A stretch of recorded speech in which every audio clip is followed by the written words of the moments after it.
नमस्कार। दिल्ली के दंगल में आप सभी का बहुत बहुत स्वागत है। मैं हूं आपके साथ दीपिका ओझा। 5 फरवरी को दिल्ली में दिल्ली का मतदाता अपने मताधिकार का प्रयोग करके अपनी सरकार को चुनेगा और 8 फरवरी को नतीजे सामने होंगे। लेकिन इससे पहले हर एक राजनीतिक दल अपनी अपनी तैयारियों में जुटा हुआ है और अपने अपने तरह से अगले 5 साल का जो विजन है, रोड मैप है, जनता के सामने रख रहा है। हालांकि अब कौन सी पार्टी का जो रोड मैप है वो जनता के दिल को छू पाता है, ये देखने वाली बात रहेगी। 8 फरवरी को हमारे सामने होगा। लेकिन इस बीच तैयारियों को लेकर किस तरह का जो लोगों का जनाधार मिल रहा है पार्टियों को, उसको भी हम समझने का प्रयास कर रहे हैं और अलग अलग राजनेताओं से बातचीत कर रहे हैं। और इसी सिलसिले में देखिए, आज बातचीत को आगे बढ़ाते हुए हमारे साथ कांग्रेस पार्टी के राष्ट्रीय प्रवक्ता उदित राज जी हमारे साथ जुड़े हुए हैं और इनसे आज समझेंगे, विस्तार से जानेंगे कि 2025 में होने वाले विधानसभा चुनाव में जनता का जो जनादेश है उसको लेकर ये लोग अब तक अपनी तैयारियों को कितना परख पाए हैं और जनता के मन को कितना टटोल पाए हैं। उदित जी, बहुत बहुत स्वागत है आपका जी मीडिया पर। सबसे पहला सवाल तो मेरा आपसे यही रहेगा, क्योंकि हमने देखा कि जब से आम आदमी पार्टी का जन्म हुआ है तब से कांग्रेस का डाउनफॉल हम कहें शुरू हुआ है, क्योंकि इससे पहले 15 साल एक अभूतपूर्व दिल्ली की जनता ने आपको जनादेश दिया है, लेकिन उसके बाद से ही ये बदलाव हम देख पा रहे हैं। 2025 के चुनाव में आप कितना बदलाव देख रहे हैं 2013, 2015 और 2020 के मुकाबले? माहौल बदला हुआ है। हालांकि 2 बार जो जीत करके आए तो लगा कि 3 बार भले कह दिया जाए, एक बार बहुत कम समय के लिए सरकार रही है, तो अब इस बार बदलाव दिख रहा है। और हमारे लोकतंत्र की एक खूबी है, कमी भी है, और लचीलापन है और डिक्टेटरशिप को बर्दाश्त नहीं करता। लेकिन एक दूसरी तरफ लोग लोक लुभावन नारे में भी फंस जाते हैं और प्रचार तंत्र की भी अपनी ताकत होती, पैसे की ताकत होती। इस बार ज़्यादा पैसे की ताकत से आम आदमी पार्टी लड़ रही है। शराब घोटाले से पैसा निकाल करके गुजरात और गोवा में चुनाव लड़े।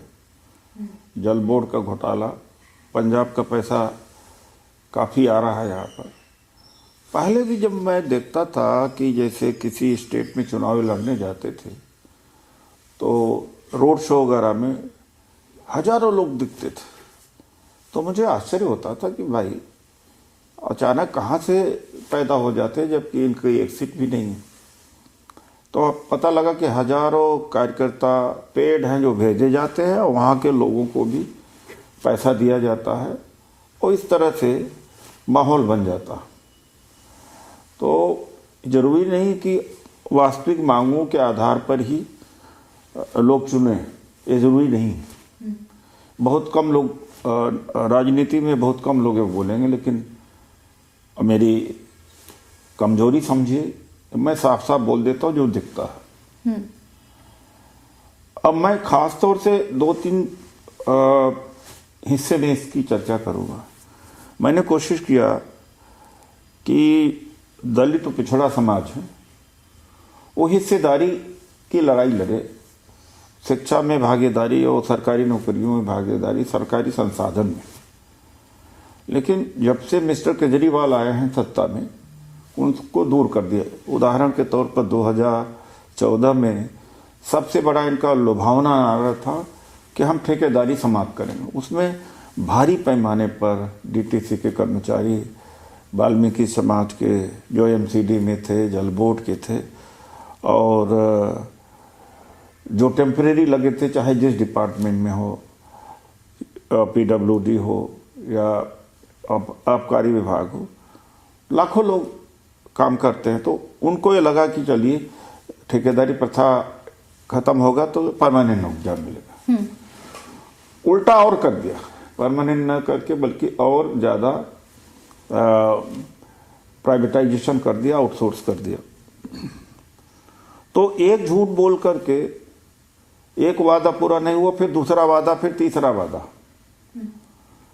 तो जनता उसमें फंस तो जाती है, कंफ्यूज हो जाती है। ऐसी बात नहीं है कि सब जनता साफ साफ ही देखती है।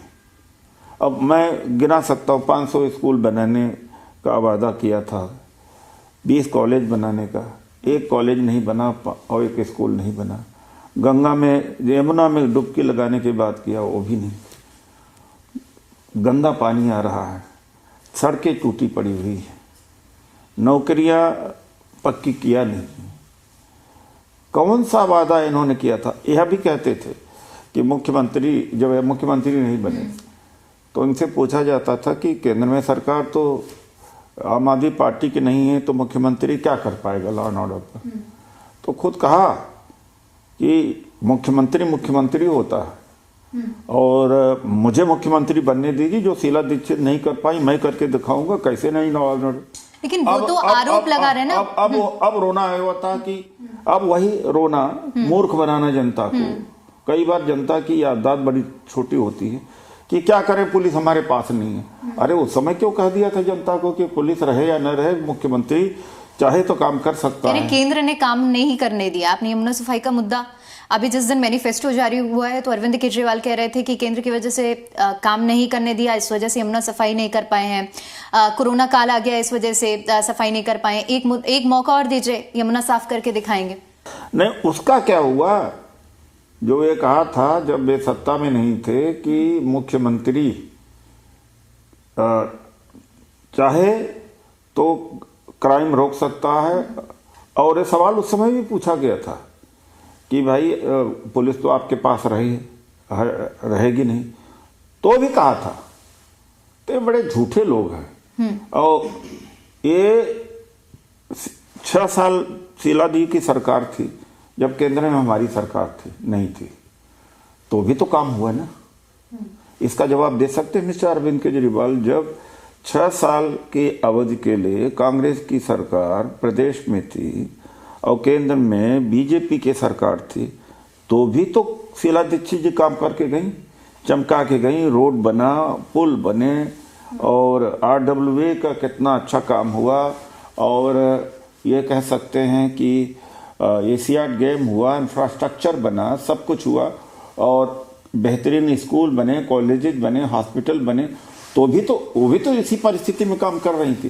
ये केवल झूठे और बहाना। यानी आप कह रहे हैं कि आरोप प्रत्यारोप की राजनीति में दिल्ली की जनता इस वक्त पिस रही है। ठीक है, मेरा अब अगला सवाल, क्योंकि आप दलितों की आवाज बनते हैं, आपकी ओर से हाल ही के समय में एक बयान भी दिया गया था कि आम आदमी पार्टी जो दलितों के साथ, बौद्धों के साथ, या तमाम जो इस तरह की जातियां हैं उनके साथ न्याय नहीं कर रही है। मेरा इस पूरे संदर्भ में जुड़े हुए 2 सवाल रहेंगे। क्या आपको लगता है कि आम आदमी पार्टी, ऐसी कौन सी वजह है, क्योंकि दलितों के लिए स्कॉलरशिप की भी योजना का अभी हाल फिलहाल में आम आदमी पार्टी ने ऐलान किया है, तो आपको ऐसा क्यों लगता है कि दलितों के साथ, इस तरह के जो वर्ग हैं उनके साथ आम आदमी पार्टी भेदभाव कर रही है, और कांग्रेस ऐसा क्या करेगी जो इन पार्टी के साथ भेदभाव नहीं? देखिए, मैं शुरू करता हूँ। इनका एक टीम केजरीवाल के 10 चेहरे हैं जो हमेशा घूमते रहते हैं। उसमें न एक दलित है और न ही एक OBC है। यही है कि कितने दलित विरोधी हैं। दूसरी बात है कि जो अंबेडकर स्कॉलरशिप इन्होंने घोषणा की है, 2019-20 की स्कीम है, और कहते हैं कि पुरानी शराब नई बोतल में भरा। और उसमें हुआ यह था कि 5 लाख रुपए विदेश पढ़ने के लिए रखा गया था प्रावधान, तो 5 स्टूडेंट जा पाए, 25 लाख, और विज्ञापन कितना किया? 5 करोड़ का। तो क्या उत्थान हुआ? दूसरी बात है कि इनके ही एक मंत्री थे जिन्होंने डॉक्टर अंबेडकर की 22 प्रतिज्ञा पढ़ी, उनसे इस्तीफा ले लिया। एक तरफ आप डॉक्टर अंबेडकर का चित्र लगाते हो और दूसरी तरफ आप 22 प्रतिज्ञाओं से इतना घृणा करते। फिर तीसरी बात है कि पिछले महीने इन्होंने ग्रंथी और पुजारी को 18,000 रुपये महीना देने की घोषणा किया। यहाँ हजारों वाल्मीकि मंदिर, रविदास मंदिर हैं और बौद्ध विहार हैं। उनके पुजारियों के लिए क्यों नहीं उन्होंने घोषणा किया? एक बात है। दूसरी बात है कि चीफ मिनिस्टर तीर्थ यात्रा योजना है, वैष्णो देवी भेजते हैं मुफ्त में, जो 60 साल के ऊपर हैं, ट्रेनें भर के जाती हैं। और अयोध्या है, और आपका तिरुपति है, बालाजी है, कई जगहों पर। लेकिन जो दलितों बहुजनों के धाम हैं, चाहे वो आप देख लीजिए बोध गया, सारनाथ और महू और दीक्षा भूमि, उनके साथ भेदभाव करते हैं। रविदास स्थली है, उनको नहीं करते। तो कांग्रेस अगर सत्ता में आती है तो क्या ये भेदभाव खत्म होगा, ये दावा कर रहे हैं आप? हमने वादा किया है कि कांग्रेस सत्ता में आएगी तो 18,000 रुपया महीना बौद्ध भिक्षुओं को भी, रविदास पुजारियों के भी, वाल्मीकि भगवान के जो पुजारी है उनको भी दिया जाएगा। तीर्थ यात्रा की सुविधा जैसे औरों को है इनको भी दिया का हमने इसकी घोषणा कर दिया है। ठीक है, अब चर्चा को आगे बढ़ाते हुए दिल्ली चुनाव में जिस तरह आरोप लग रहे हैं इस वक्त, चाहे हम नई दिल्ली विधानसभा सीट, क्योंकि सबसे ज्यादा चर्चित और हॉट सीट है, यहाँ बीजेपी पर भी आरोप लग रहे हैं, आम आदमी पार्टी पर भी। अभी हमने देखा कि किस तरह से हमला हुआ, क्या कुछ बयानबाजियां हुई हैं, और संदीप दीक्षित की भी, जो आपके प्रत्याशी हैं कांग्रेस से, तो उनकी ओर से भी बयानबाजियां हुई है। आपको क्या लग रहा है कि जनता के बीच में जो इस तरह सामान बांटने वाली बात हो रही है, बयानबाजियां हो रही हैं, चीजें जो बांटी जा रही हैं, क्या ये जो मुद्दे हैं ये एक तरह से जनता का ध्यान भटका सकते हैं? क्या कांग्रेस किस दिशा में जा रही है इस मुद्दे पर? देखिए, ऐसा है, मैं तो एक ही बात की अपील करूंगा कि संदीप दीक्षित जी को जिताना चाहिए। उसका राजनीतिक कारण भी नहीं है। मैं यहाँ नहीं देखता हूँ आम आदमी पार्टी, कांग्रेस और बीजेपी की लड़ाई। जनता को लौटाना चाहिए। उनके सुपुत्र हैं शीला दीक्षित जी का बड़ा एहसान है दिल्ली के ऊपर। कम से कम जनता को उसका ख्याल करते हुए संदीप दीक्षित को जिताना चाहिए। उस महिला ने ही इस दिल्ली को सजाया था, बेहतर बनाया था, और अंत में बहुत बुरे दिन देखने पड़े। आरोप लगाया कि शीला दीक्षित को जेल भेजेंगे, भ्रष्टाचार किया। और तो आज जनता को बदला लेना चाहिए कि जो इन्होंने आरोप बेबुनियाद लगाया था वो, और जो काम उन्होंने किया तो उसका एहसान का बदला चुकाना चाहिए। आपका एक हाल ही का बयान है जो कि मैं कोट करना चाहूंगी। आपने कहा कि आम आदमी पार्टी बीजेपी की बी टीम के तौर पर काम कर रही है।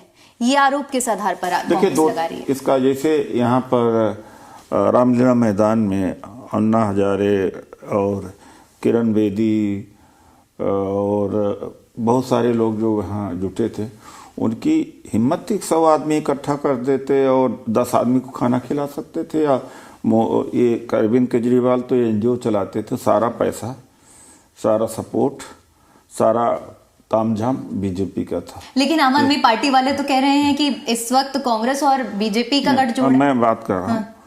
और दूसरी बात है कि पिछले महीने ही या इसी महीने की शुरुआत में केजरीवाल जी ने लिखा है पत्र मोहन भागवत जी को कि जो अमित शाह और मोदी कर रहे हैं इनको देखा जाना चाहिए, वॉच करना चाहिए। तो इसका मतलब कि अरविंद केजरीवाल आज भी आरएसएस चीफ को अपना अभिभावक मानते हैं, अपना गार्जियन मानते हैं। क्या मतलब होता है उनके यहाँ अपील करने का? वो तो भारतीय जनता पार्टी अपील कर सकती, क्योंकि मदर ऑर्गेनाइजेशन आरएसएस भारतीय। क्या आम आदमी पार्टी की भी मदर ऑर्गेनाइजेशन आरएसएस है? एक बात, दिल्ली दंगे में इन्होंने बीजेपी का साथ दिया, चुप रहे। तबलीगी जमात में ताला लगवाया, बीजेपी का साथ दिया, चुप रहे। संभल की घटना हुई तो चुप रहे, बीजेपी का साथ दिया। तो बी टीम तो है ही है। लेकिन आम आदमी पार्टी भी कह रही है कि इस वक्त कांग्रेस और बीजेपी एक दूसरे की ए टीम और बी टीम मैं जो कह रहा हूँ प्रामाणिकता के साथ कह रहा हूँ।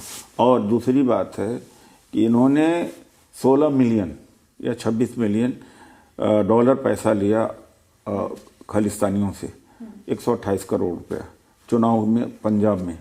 सारा डिटेल केंद्र के पास है। केंद्र ने अभी तक जेल में इनको क्यों नहीं डाला? इसके मतलब कि ये साफ कार्नर अमित शाह का आम आदमी पार्टी के प्रति क्यों है? यह प्रामाणिकता है। और खालिस्तानियों ने इनको थ्रेट किया कि चलो हमारे खिलाफ एक्शन लोगे, हम देखते हैं। अच्छा, बहुत इंटरेस्टिंग बात आपने उठाई उदित जी। अब इसी से मेरा ये सवाल रहेगा, क्योंकि आपने कहा कि उस जमाने से ये शह देते हुए आए हैं। अगर आप लोग ऐसा समझ रहे थे तो लोकसभा में ये गठजोड़ कैसे हुआ फिर? देखिए, लोकसभा में गठजोड़ जब कोई बड़ा खतरा आए तो उसके लिए जो छोटे मतभेद होते हैं उनको भुलाना चाहिए। क्योंकि बीजेपी ने कहा था कि 400 पार और संविधान बदलने, तो संविधान बदलने के नारे से सभी लोग बहुत डर गए थे, बहुत ही सावधान हो गए थे। समझौता भी किया तो समझौता था, क्योंकि संसद को बचाना था, लोकतंत्र को बचाना था, संविधान को बचाना था। लेकिन पंजाब में हम इनके खिलाफ लड़े, हमारे खिलाफ लड़े। फ्रीबीज पर थोड़ी बात कर लेते हैं। फ्रीबीज की बहुत ज्यादा चर्चा रही है और हर एक राजनीतिक दल जनता से वादे कर रहा है फ्रीबीज के लिए कि हम आए तो ये देंगे। महिलाओं के लिए सबसे पहले अरविंद केजरीवाल ने 2100 रुपए देने का ऐलान किया, कांग्रेस 2500 रुपए का वादा लेके आई। तो क्या लग रहा है कि किसी भी राज्य की जनता, अगर हाल ही में दिल्ली की हम बात कर रहे हैं, तो क्या सिर्फ फ्रीबीज के जरिए दिल्ली की जनता का दिल जीता जा सकता है? हाँ, काफी हद तक हुआ है ऐसा। और जैसे किसान सम्मान निधि है, 5 किलो राशन है और फ्री गैस है, उसका इम्पैक्ट पड़ा। और मध्य प्रदेश में लाडली बहना था और महाराष्ट्र में इन सब चीज़ का इम्पैक्ट पड़ता। व्यक्तिगत जब लाभ पहुंचता आदमी तो उसके विचार में बदलाव होता। लेकिन मैं खास तौर से दलितों से अपील किया हूँ कि देखो, हिस्सेदारी मांगो, भागीदारी मांगो, शासन प्रशासन में आओ, पेट पालने के लिए नहीं रहना। मैं एक सेक्शन जो हमारे सपोर्टर से मैंने कहा कि पेट पालने के लिए जिंदा नहीं हो। आपको मान लीजिए 5 पाव राशन मिल गया, 5 किलो राशन मिल गया, या थोड़ा बिजली फ्री मिल गई, पानी मिल गया, इससे जिंदा आदमी तो रह सकता है, लेकिन सम्मान नहीं प्राप्त कर सकता, हिस्सेदारी नहीं हो सकती है, शिक्षा में नहीं तरक्की कर सकता है, राजनीतिक में नहीं आ सकता, व्यापार में नहीं आ सकता है। तो इससे बचना चाहिए। पेट पालने के लिए तो जानवर भी पेट पाट लेता है, तो इंसान पेट पालने के लिए नहीं पैदा हुआ। सत्ताधारी दल है इस वक्त आम आदमी पार्टी दिल्ली में, और एक लंबा कार्यकाल आम आदमी पार्टी का भी दिल्ली में हो चुका है। कांग्रेस दिल्ली की सत्ताधारी पार्टी के सामने इस बार के चुनावों में क्या चुनौतियों के तौर पर दिख रही है? कुछ कठिनाई? हमने आपको बताया ना कि कई चीजें हैं, आपने भी बता दिया। जैसे प्यारी दीदी है, 2500 8500 जो युवा हैं पर मंथ उनको देने की बात है। और इसके अलावा भी हमने तो अभी बताया कि जैसे तीर्थ यात्रा में इनको शामिल किया जाएगा, रिजर्वेशन लागू किया जाएगा। अभी क्या कि प्राइवेटाइजेशन रोका जाएगा और रेगुलर भर्तियां होंगी सरकार में, वो नहीं हो पा रही हैं। ये हमारे एजेंडा, हमारा पर्सपेक्टिव दलितों, पिछड़ों, सबका भागीदार बनाने का। माननीय नेता राहुल गांधी जी जाति जनगणना की बात करते हैं, पिछड़ों को हिस्सेदारी मिलना चाहिए, फिर आरक्षण की सीमा 50% बढ़नी चाहिए, फिर उसके बाद में गवर्नमेंट जॉब मिलने की बात करते हैं। तो हमारा एजेंडे में उनके एजेंडे में बड़ा फर्क है, जमीन आसमान का है। हम तो पिछड़ों को, दलितों को हम भागीदार बनाना चाहते हैं, सत्ता का भागीदार, हुक्मरान बनाना चाहते हैं और उनको डिसेंट जिंदगी देना चाहते हैं। तो ये तो केवल उनका पेट पालना चाहते हैं, तो हम पेट पालने के लिए हम नहीं पैदा हुए। यानी कि जनता का उत्थान करने के लिए आप लोग पैदा हुए हैं, पेट पालने के लिए नहीं, या कहने का मतलब है आपका? बिल्कुल ठीक है। आखिरी सवाल मेरा आपसे ये रहेगा, क्योंकि आम आदमी पार्टी और चाहे कांग्रेस की या बीजेपी की बात करें, लगातार इस वक्त पोस्टर वॉर जारी है और एक पोस्टर बहुत ज्यादा चर्चा में है। हालांकि वो सवाल आम आदमी पार्टी बीजेपी से पूछ रही है, लेकिन मैं आपसे ये भी चाहूंगी कि अगर सत्ता में आने का मौका मिलता है तो क्या अभी तक कुछ चर्चा है कि सीएम फेस कौन हो सकता है? क्योंकि चर्चाओं में नाम संदीप दीक्षित का आगे है। इसको लेकर कुछ जानकारी हमारे दर्शकों को। ऐसा है कि कई जगहों पे नहीं हुआ और परिस्थिति के हिसाब से होता है। हमने हरियाणा में भी नहीं किया था, यहाँ भी नहीं किया। चुनाव बाद में और रिजल्ट आने के बाद जो परिस्थिति की होगी उसके हिसाब से फैसला लिया जाता है।